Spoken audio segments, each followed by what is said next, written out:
Hey guys, it's Khaki. Today I would like to talk to you about a struggle that I have been having the past couple of weeks. As many of you know, this is Ace.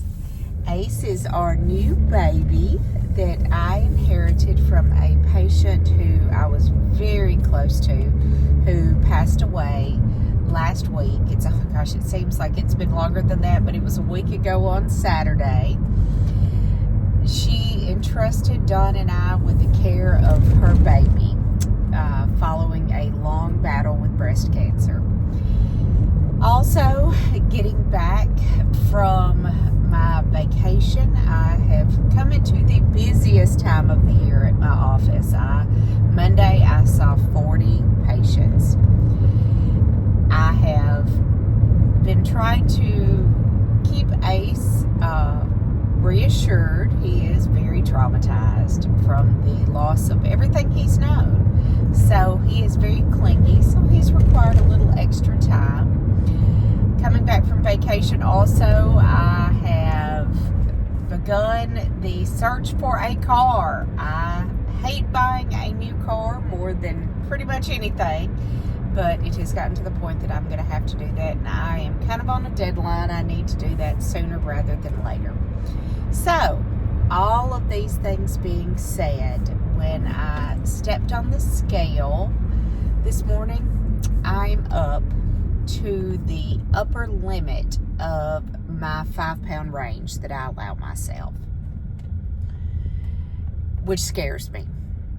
My lowest weight ever was 134.8, I think.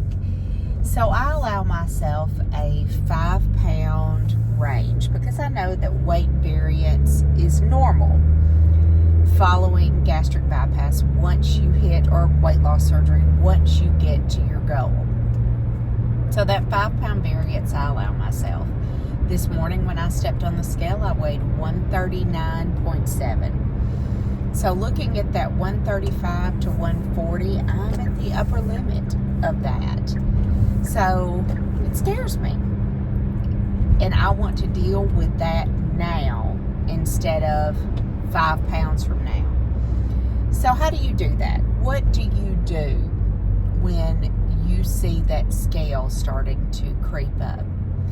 So what I did is I pulled out my Lose It app and looked at what had changed in my eating in the past couple of weeks since I got home from vacation. And the first thing that stood out to me was carbohydrate intake. Carbohydrate intake and calorie intake had gone up a little bit, but especially that carbohydrate intake. I think that this is due to I haven't gone off the rails. I haven't started eating a lot of fast food. I haven't eaten simple carbs, anything like that. But I have relied more on, added more rice into my diet. I have had more convenience foods like protein bars. I have eaten more maybe starchy vegetables. So I think that along with the stress, along with I am struggling right now with some serious constipation, which I'm going to address in a video. I have done a video on constipation, but I am going to address that again because that is so common after weight loss surgery and also for people on GLP-1. So I am going to address that soon. But I have to be accountable.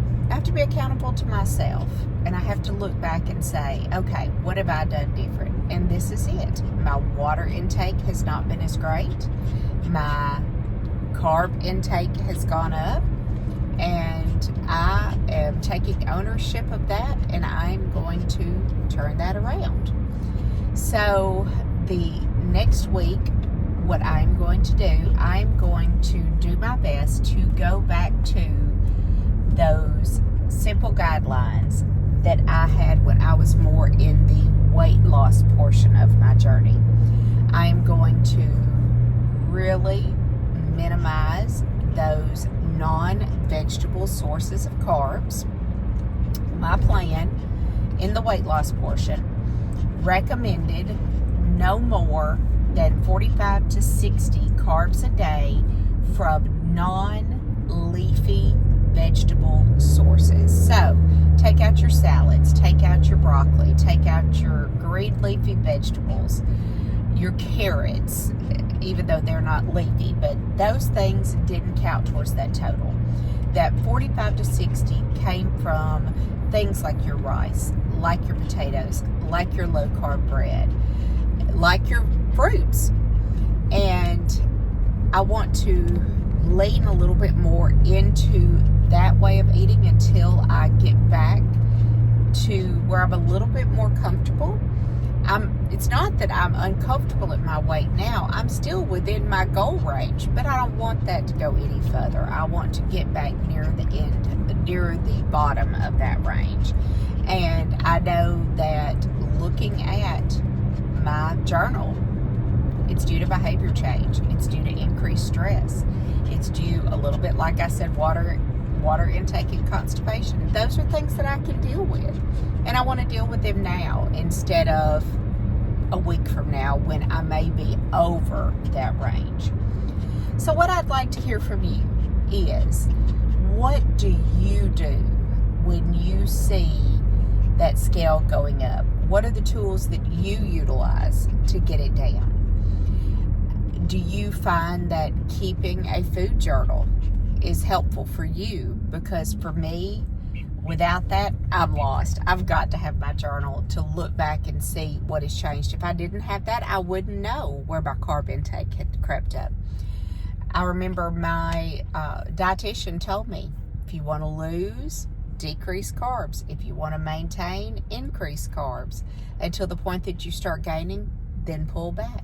So I'm following her advice, and that's why it's so important to stay in touch with your bariatric team.